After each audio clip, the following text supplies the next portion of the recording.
వీరాపురం గ్రామంలో రాఘవయ్య లక్ష్మి దంపతులున్నారు. ఈ దంపతులకి శ్వేత గీత కూతుర్లు. రాఘవయ్యకి చదువు విలువ తెలుసు. అందుకే తన కూతుర్లని బాగా చదివించి గొప్ప ప్రయోజకుల్ని చెయ్యాలని అతని కోరిక. ఒకరోజు సాయంత్రం రాఘవయ్య పొలం నుండొస్తాడు. లక్ష్మి, లక్ష్మి. వచ్చారా అండి? ఈరోజు కొంచెం ఆలస్యమైనట్టుంది. పొలం పనులెక్కువ ఉన్నాయా?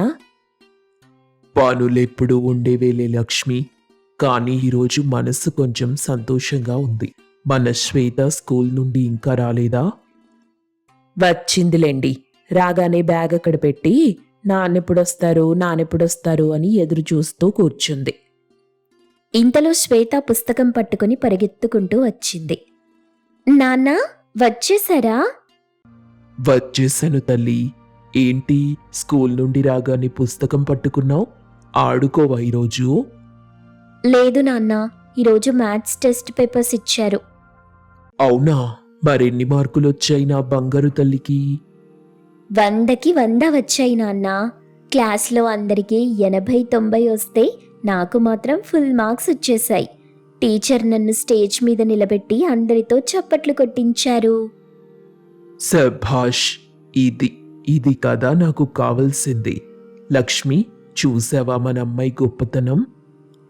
చూశాను. మీ పెంపకం కదా, ఆ మాత్రం ఉంటుంది. సరేగాని కాళ్ళు కడుక్కొని లోపలికి రండి.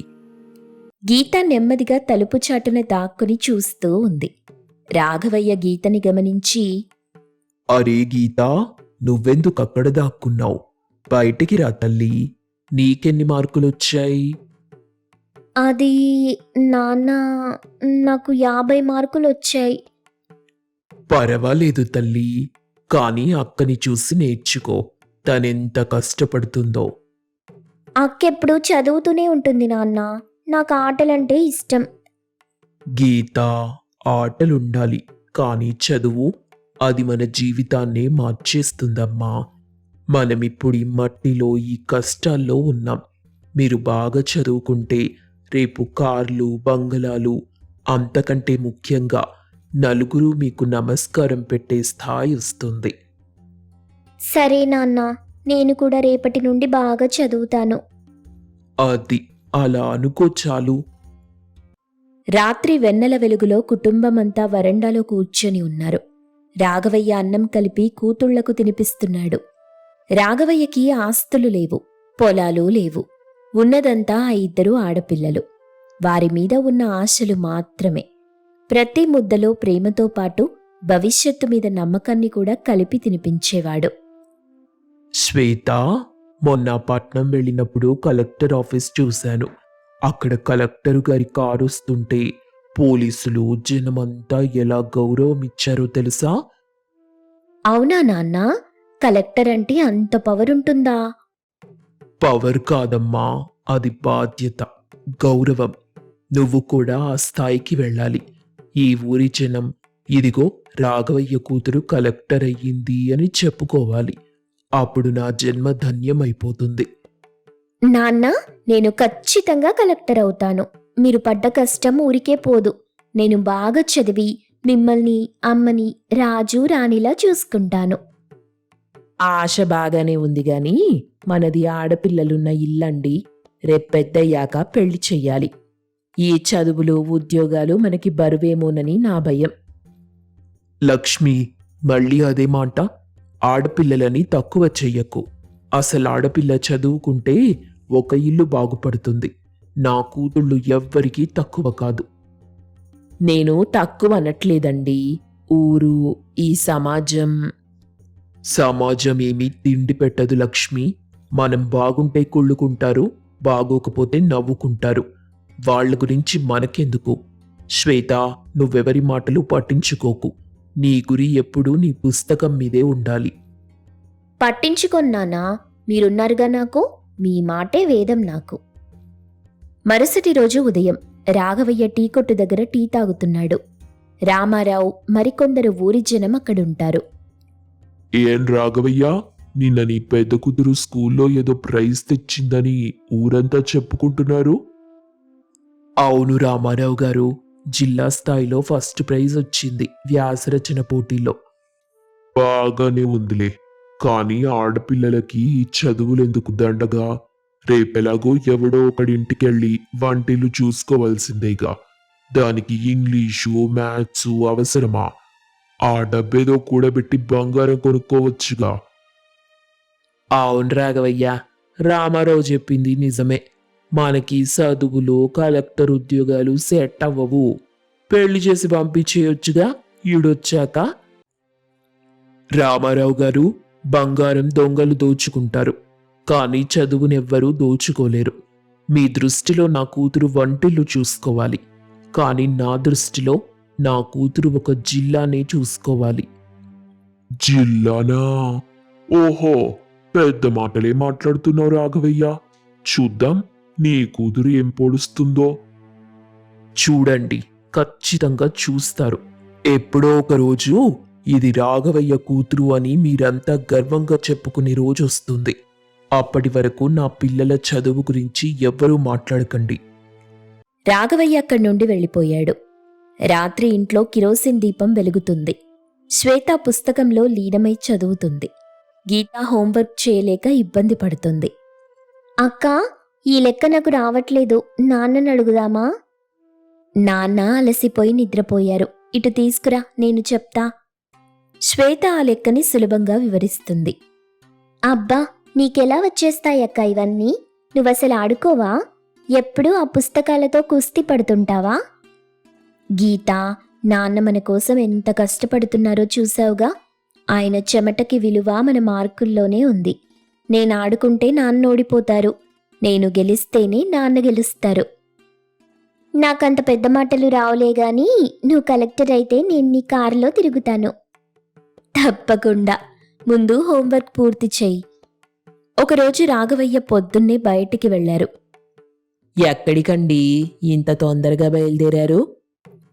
శ్వేతకి స్కాలర్షిప్ పరీక్షలున్నాయి లక్ష్మి.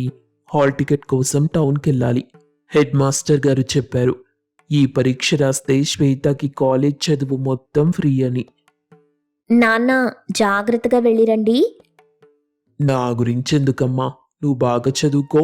నేను సాయంత్రానికి వచ్చేస్తా. వచ్చేటప్పుడు జిలేబీ తీసుకొస్తానులే.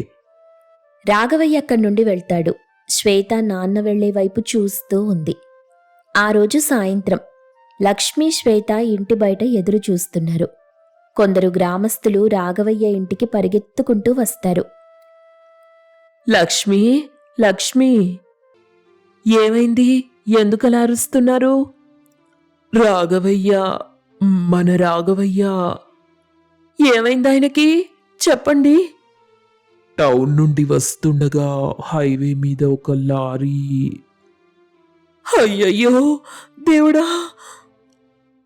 నాన్నా, అక్కడికక్కడే ప్రాణం పోయిందమ్మా. బాడీని గవర్నమెంట్ హాస్పిటల్కి తీసుకెళ్లారు. లక్ష్మి గుండెలు బాదుకుంటూ స్పృహ తప్పి కింద పడిపోయింది. గీత ఏడుపు మొదలెట్టింది. శ్వేత మాత్రం కదలకుండా శిలలా నిలబడిపోయింది. నాన్న మాటలు ఆమె చెవుల్లో మార్మోగుతున్నాయి. కాసేపటి తరువాత ఇల్లంతా బంధువులతో నిండిపోయింది. పాపం లక్ష్మి ఇప్పుడు ఆ ఇద్దరు ఆడపిల్లల్ని ఎలా సాకుతుందో.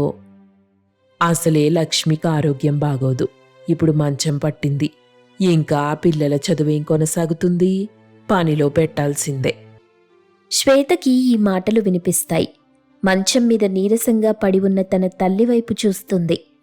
రాఘవయ్య గారి అంత్యక్రియలు పూర్తయిన 10 రోజుల తరువాత బంధువులు వెళ్ళిపోయారు.